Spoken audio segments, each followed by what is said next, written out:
బీసీల కోసం కవిత ధర్నా చేయడం విడ్డూరంగా ఉందని ఎంపీ చామల కిరణ్ కుమార్ రెడ్డి ఎద్దేవా చేశారు. బీఆర్ఎస్ ఎమ్మెల్సీ కవిత ఆధ్వర్యంలో నిర్వహిస్తున్న బీసీ ధర్నా కార్యక్రమంపై ఎంపీ చామల ఘాటుగా స్పందించారు. 10 ఏళ్ల పాలనలో ధర్నాలే చేయనివ్వకుండా బీసీలను విస్మరించిన ఘనత బీఆర్ఎస్ పార్టీది అని మండిపడ్డారు.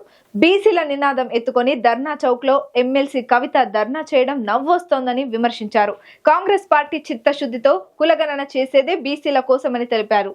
ధర్నా చేయాలనుకుంటే ధర్నా చౌక్ లో కాదు, మీ నాయన ఫామ్ హౌస్ ముందు చేయమని మండిపడ్డారు. రాహుల్ గాంధీ అయినా సీఎం రేవంత్ రెడ్డి అయినా కాంగ్రెస్ పార్టీది ఒకటే నిర్ణయం ఉంటుందని, వీలైతే కులగణనలో భాగస్వాములై సహకరించాలన్నారు. ఈ రోజు కవిత గారు ధర్నా చౌక్ లో ధర్నా చేయడము చాలా విడ్డూరంగా ఉంది. 10 ఏళ్ల పాలనలో ధర్నా చౌక్ లో ధర్నాలే చేయకుండా చేసినటువంటి బీఆర్ఎస్ ప్రభుత్వంలో అది కూడా బీసీ నినాదం ఎత్తుకొని ధర్నా చౌక్ లో కవిత గారు కూర్చోవడం చూస్తే నవ్వు వస్తుంది. కాంగ్రెస్ పార్టీ చిత్తశుద్ధితోటి కులగణన చేసేదే బీసీల కోసము.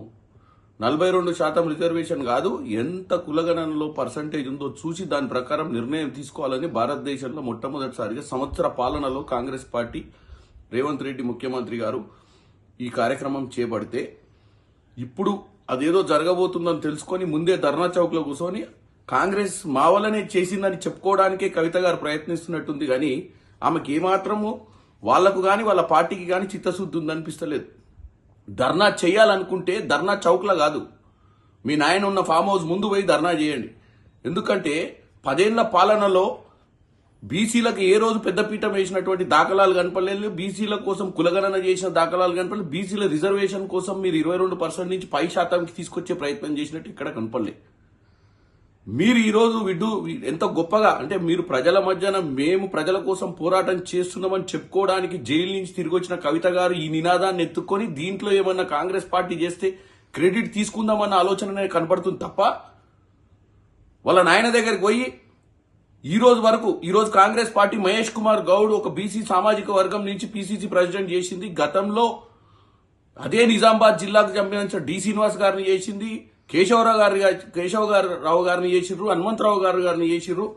మరి మీరెందుకు చేయలేదు? ఈవెన్ వర్కింగ్ ప్రెసిడెంట్ మీ ఇంట్లోనే ఉండాలి, ప్రెసిడెంట్ మీ ఇంట్లోనే ఉండాలి.